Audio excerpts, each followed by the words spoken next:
নমস্কার, টিভি9 বাংলায় আপনাদের সকলকে স্বাগত। আমি রুমেলা রয়েছি আপনাদের সঙ্গে। শুরু করছি আপনার খবর। আপনার খবর আজ কি দিয়েই বার শুরু করব। বছর তো শেষ হয়ে গেছে, বর্ষবরণও হয়ে গিয়েছে, হই হুল্লোড় আমোদ প্রমোদ হয়েছে। তো এবার তৈরি হয়ে যান বিধি মানার জন্য, কারণ কাল থেকে ফের রাজ্যে কড়াকড়ি।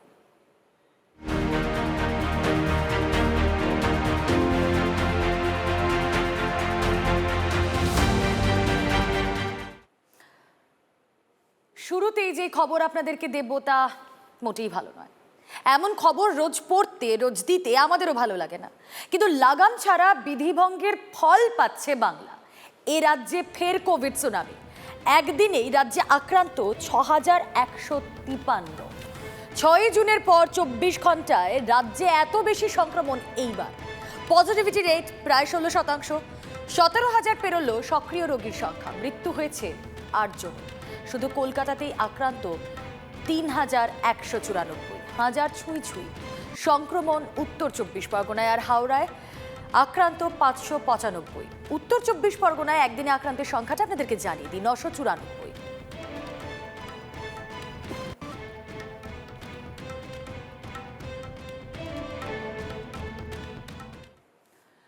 বড়দিন, বর্ষশেষ, বর্ষবরণ, হুল্লোড় শেষ, বিধিনিষেধ শুরু এবং পয়লা দফাতেই কোপ পাঠশালায়। আবার বন্ধ স্কুল, কলেজ, বিশ্ববিদ্যালয়ের পঠন পাঠন। সরকারি বেসরকারি অফিস থেকে রেস্তোরাঁ, পানশালা সবই খোলা, তবে ৫০% উপস্থিতি। কাল থেকে ছোটদের টিকাকরণ আগের ঘোষণা মতোই।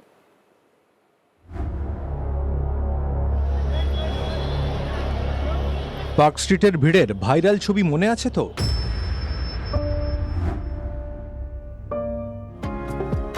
বছর শেষ হচ্ছে আর উৎসব হবে না?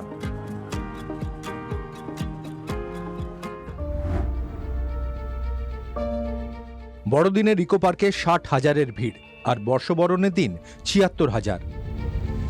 ওমিক্রন বাড়ছে, করোনার নতুন ঢেউ শুরু, তবু রাজ্য জুড়ে শুধু হুল্লোড় আর হুল্লোড়। কোথাও কোনো বিধিনিষেধ নেই। রাত্রিকালীন বিধিনিষেধ ছিল, তাতেও ছাড়।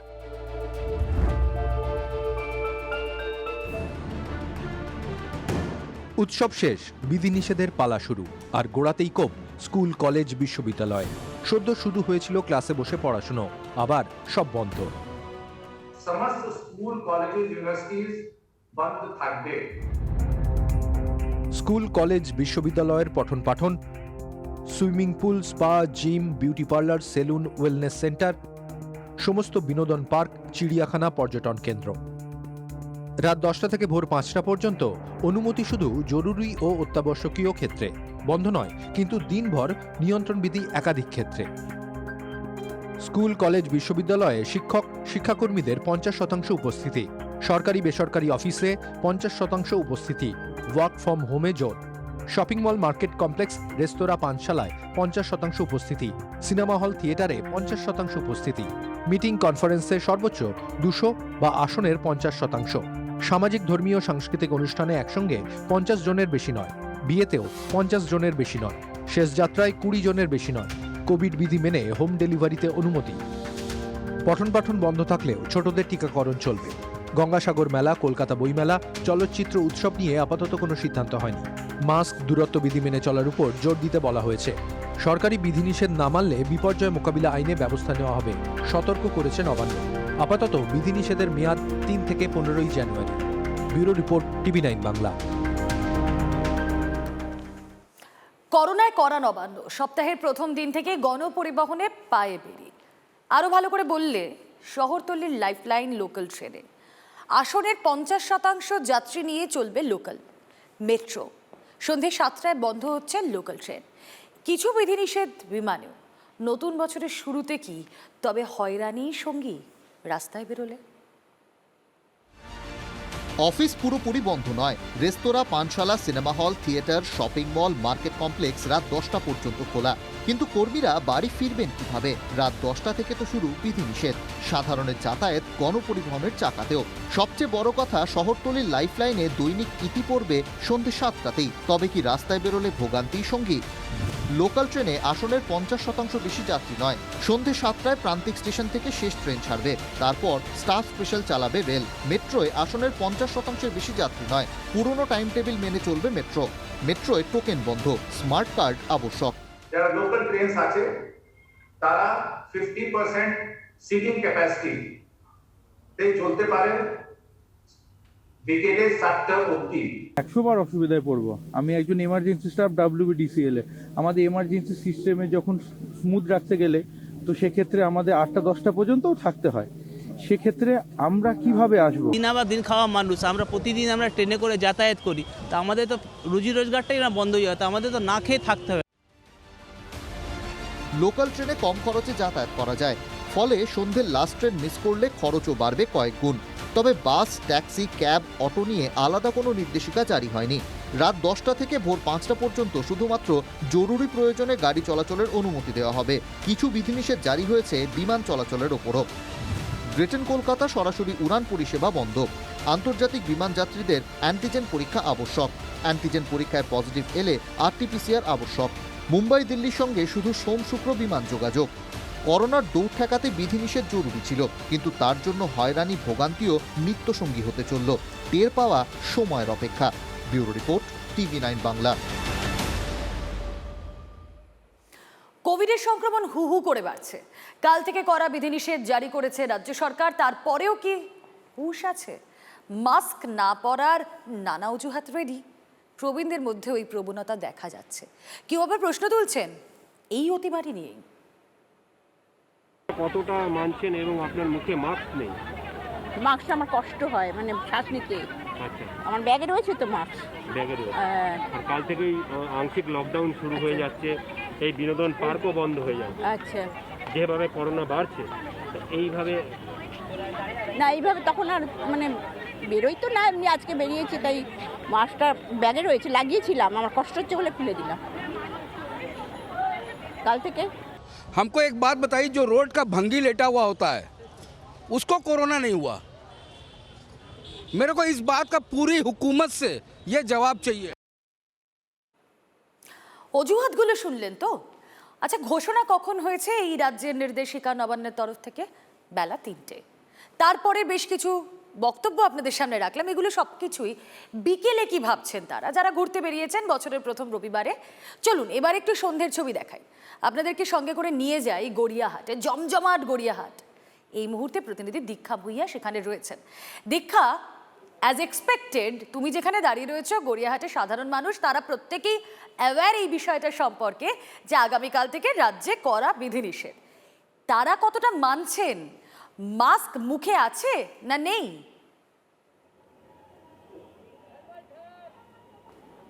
দেখো রুমেলা, গত কয়েকদিন ধরেই আমরা দেখেছিলাম মাস্ক সারা রাস্তায় ঘুরে বেড়াতে, কিন্তু আমি গড়িয়াহাট মোড়ে প্রায় 2 ঘন্টার কাছাকাছি আছি। যে আশ্চর্যজনকভাবে আজকে যখনই ঘোষণা হলো যে কাল থেকে আংশিক লকডাউন হচ্ছে, আমরা কিন্তু দেখছি গড়িয়াহাটের যারা অটো চালক রয়েছেন তাদের মুখেও কিন্তু মাস্ক উঠে গেছে। এতদিন আমরা দেখতাম যে মাস্ক নামানো হচ্ছে, যখন যাত্রী উঠছেন তখন মাস্ক থাকছে, কিন্তু এখন আমরা দেখছি মোটামুটি সকলের মুখেই মাস্ক রয়েছে। আমি একজন দাদাকে জিজ্ঞেস করে নেবো, দাদা, অন্য সময় তো দেখি মাস্কটা নিচে নামানো থাকে, যাত্রী ওঠে যখন মাস্কটা লাগান, কিন্তু আজকে দেখছি আপনারা মাস্ক পরে আছেন, কারণটা কি? এই করোনা বাড়ছে এই জন্য পুরো মাস্ক সব পরে, প্যাসেঞ্জার भी বসাচ্ছে মাস্ক লাগিয়ে। না মাস্ক থাকলে কয়েকদিন ধরে তো এই চিত্র পাওয়া যায়নি, হয় মাস্ক হাতে থাকতো না ঝুলতো। কিন্তু আজকে আপনারা কি মানে ভয় পেয়ে গিয়ে হঠাৎ করে আবার মাস্ক পরা শুরু করলেন? সব না, আমরা তো আগে দিয়ে পড়ছিলাম, কিন্তু মাস্ক তো সবসময় থাকছিল না। আমাদের মুখে সবসময় মাস্ক আছে। দেখো রুমেলা, যেটা বক্তব্য ওনার বলছেন যে মাস্ক সবসময় রয়েছে, কিন্তু আমি জানি বা আমরা দেখেওছি ছবিতে মাস্ক হাতে থাকতো বা এখানে ঝুলতো, কিন্তু আজকে আশ্চর্যজনকভাবে আমি যখন গড়িয়াহাটে 5টার সময়তে এলাম, তারপর থেকে এখন প্রায় 2 ঘন্টা হলো 7টা পর্যন্ত, এখানে কিন্তু যারা অটো চালক তাদের মুখে কিন্তু মাস্ক সবসময়তে রয়েছে। মানে এটা হয় ভয়ের কারণে, ভীতির কারণে, নাকি যে কাল থেকে বন্ধ, যে আংশিক বন্ধ হতে চলেছে বা লকডাউন হতে চলেছে, সেখানে যাত্রী সংখ্যা এমনিতেই কমবে। তারা একটা, আমি আগের বারই বলেছিলাম যে যাত্রী সংখ্যা কমায় তাদের একটা পেটে টান পড়তে চলেছে। এই মুহূর্তে যেটা দেখতে পাচ্ছি, আমি যেদিকেরই অটো দেখছি, আমি সেটা বলতে পারো যে গড়িয়াহাট থেকে যেটা আমাদের রাসবিহারী এভিনিউর দিকে যায় বা গড়িয়াহাট থেকে যেটা আমাদের বালিগঞ্জের দিকে যায়, সব অটো চালকের মুখে মাস্ক এবং সাধারণ মানুষও সচেতনতা বাড়লেই ভালো। দীক্ষা, আমরা তো এটাই চাই যে এই বিধি যা ভাঙার ফলে আবারও একটা কঠোর ঘেরাটোপের মধ্যে সকলকে পড়তে হচ্ছে, তাতে আমরা একটু সচেতন হয়ে যেন এই ঘেরাটোপ থেকে মুক্ত, কোভিড থেকে মুক্ত দ্রুত হতে পারি। থ্যাংক ইউ সো মাচ দীক্ষা। কোভিডের তৃতীয় ঢেউ এসে পড়লেও কেন অবিবেচকের মতো যুক্তি দিচ্ছেন অনেকে, এই নিয়ে কড়া প্রতিক্রিয়া ভাইরোলজিস্ট সুমন পোদ্দারের। উনি বলছেন ওনার শ্বাসের কষ্ট হয়। আমার জিজ্ঞাসা করতে খুব মাঝে মাঝে মনে হয় যে কোভিড হয়ে যদি ভেন্টিলেশনে উঠতে হয় তখন কি শ্বাসের কষ্টটা খুব আরামপ্রিয় হয়, নাকি যে ডাক্তাররা সকাল থেকে রাত পর্যন্ত, যে ওয়ার্ড বয়রা, যে সিস্টাররা সারাদিন ধরে হাসপাতালে এরকম নাকে মুখে গুজে পিপিই কিট পরে ঘুরে বেড়ায়, তাদের বোধহয় শুধুমাত্র এই দায়বদ্ধতার জন্যই তাদেরকে করতে হবে, কেননা তারা ডাক্তার সিস্টার হয়েছে বলে, নাকি তারা ওয়ার্ড বয় হয়েছে বলে, তাদের কোনো কষ্টের কোনো দাম নেই? বড়দিন থেকে বর্ষবরণ, যারা কলকাতা থেকে জেলায় ফুর্তিতে মেতেছিলেন, যারা ভিড় জমালেন রেস্তোরাঁ, পানশালা, বিনোদন পার্কে, সরকারি বিধিনিষেধের আঁচ কি শুধু তাদের গায়ে লাগবে? আর যারা খেটে খাওয়া মানুষ, যাদের নুন আনতে পান্তা ফুরোয়, দিন শেষে কয়েকটা টাকা রোজগারের আশায় যারা প্রতিদিন বাড়ি থেকে বেরোন, তাদের কি অবস্থা হবে এই বিধিনিষেধে? পানশালার মৌতাদ কিংবা পার্ক স্ট্রিটের বিনোদন যাদের কাছে স্বপ্নই, তারা সরকারের দিকে আঙুল তুললে কিছু ভুল করবেন? সমস্যা বহু সমস্যায় পড়ে যায়। আমরা দিন আবার দিন খাওয়া মানুষ, আমরা প্রতিদিন আমরা ট্রেনে করে যাতায়াত করি, তা আমাদের তো রুজি রোজগারটাই না বন্ধ হয়ে যায়, তা আমাদের তো না খেয়ে থাকতে হবে। আমরা তো দিন কী করে কাটবো, এগুলো তো সরকারের ভাবা উচিত।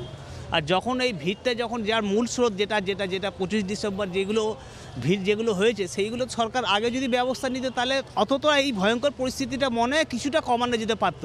সরকারকে এটাও নজর দেওয়া উচিত ছিল, কিন্তু আমরা সাধারণ মানুষরা খুব বিপদে পড়ে যাবো। আচ্ছা, এই যে কড়াকড়ি হলো, সেটা করতে একটু দেরি হলো। বর্ষবরণের উচ্ছ্বাসের আগে বিধি বলবৎ করার দরকার ছিল নাকি? আপনাদের জানাই মদ বিক্রিতে কতটা লাভের করে ঢুকলো সরকারের কোষাগারে।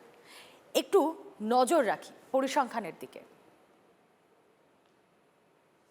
ডিসেম্বরে মদ বিক্রি থেকে রাজস্ব আয় প্রায় 2000 কোটি। রাজ্যে আবগারি রাজস্ব আদায়ের ক্ষেত্রে যা রেকর্ড। কলকাতা পুরভোটের জন্য ড্রাইডে না থাকলে রাজস্ব আদায় আরও 2 থেকে 3 গুণ বাড়ত। প্রি কোভিড কালে ডিসেম্বরে আবগারি থেকে রাজস্ব আদায় হতো 1500 কোটি। এবছর দেশি ও বিদেশি মদ বিক্রি ডিসেম্বরে 3 থেকে 4 গুণ বৃদ্ধি। ক্রিসমাস, বর্ষবরণের মৌসুম, সঙ্গে মদের দাম কমানোর সরকারি সিদ্ধান্তে বিক্রিও বেড়েছে।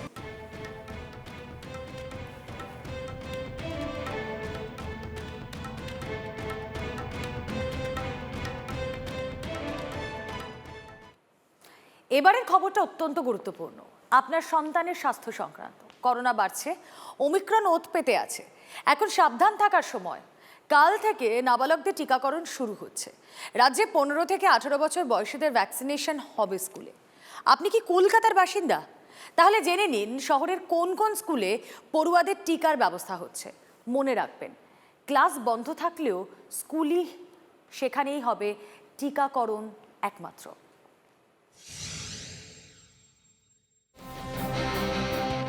রাজ্যে স্কুলগুলিতে টিকা কেন্দ্র। 15 থেকে 18 বছরের ছেলেমেয়েরা ভ্যাকসিন নেবে। 3রা ডিসেম্বর থেকে শুরু।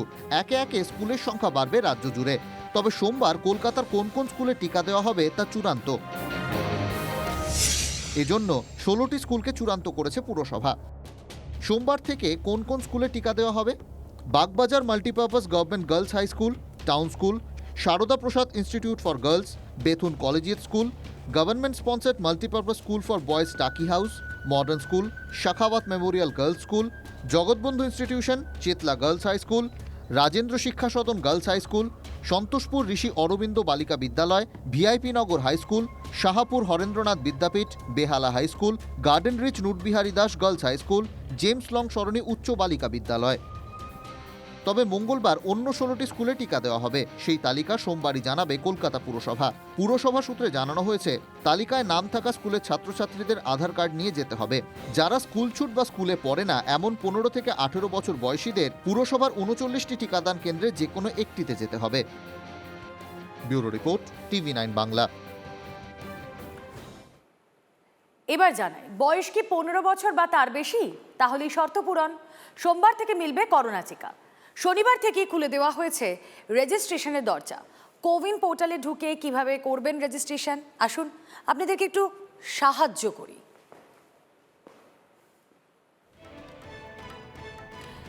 ছোটদের টিকা কিভাবে রেজিস্ট্রেশন করবেন, কোভিনে বুক ইওর স্লট ক্লিক করতে হবে। ওটিপি পেতে মোবাইল নাম্বার পুট করতে হবে। মোবাইলে আসা ওটিপি যথাস্থানে লিখতে হবে। অ্যাড মেম্বার আইকনে ক্লিক করুন। নাম, জেন্ডার, জন্ম তারিখ লিখুন। 2007 বা তার আগে জন্ম হতে হবে। কিভাবে রেজিস্ট্রেশন করবেন আমরা আপনাদের সামনে তুলে ধরলাম। প্রমাণপত্রে থাকা নম্বর দিয়ে অ্যাড ক্লিক করুন। আধার বা প্যান বা পাসপোর্ট বা স্টুডেন্ট ফটো আইডি দিতে হবে, বা ইউনিক ডিসএবিলিটি আইডির নাম্বার ব্যবহার করতে হবে। আপাতত শুধু কোভ্যাক্সিন দেওয়া হবে। এটা হচ্ছে মোটের ওপর এই ছোটদের টিকা, তার রেজিস্ট্রেশনের যে পদ্ধতি আপনাদেরকে জানিয়ে দিলাম। আমি জানি অনেকেই জানেন, কিন্তু তাও TV9 বাংলা যেহেতু আপনাদের সঙ্গে রয়েছে, আপনাদের পাশে রয়েছে, এইটুকু সহায়তা আপনাদের জন্য। এবার কবে কাদের টিকা দেওয়া হবে জানিয়ে দিই আপনাদের। আসুন তারও ইনফরমেশন দেখায়। 3 জানুয়ারি 2022 এই বছরে, অর্থাৎ আগামীকাল 15 থেকে 18 বছর বয়সীদের টিকা দেওয়া শুরু হবে। 10 জানুয়ারি স্বাস্থ্যকর্মী, ফ্রন্টলাইন ওয়ার্কারদের তৃতীয় ডোজ দেওয়া শুরু হবে। 10 জানুয়ারি কোমরবিডিটি থাকা 60 ঊর্ধ্বদের তৃতীয় ডোজ দেওয়া শুরু হবে।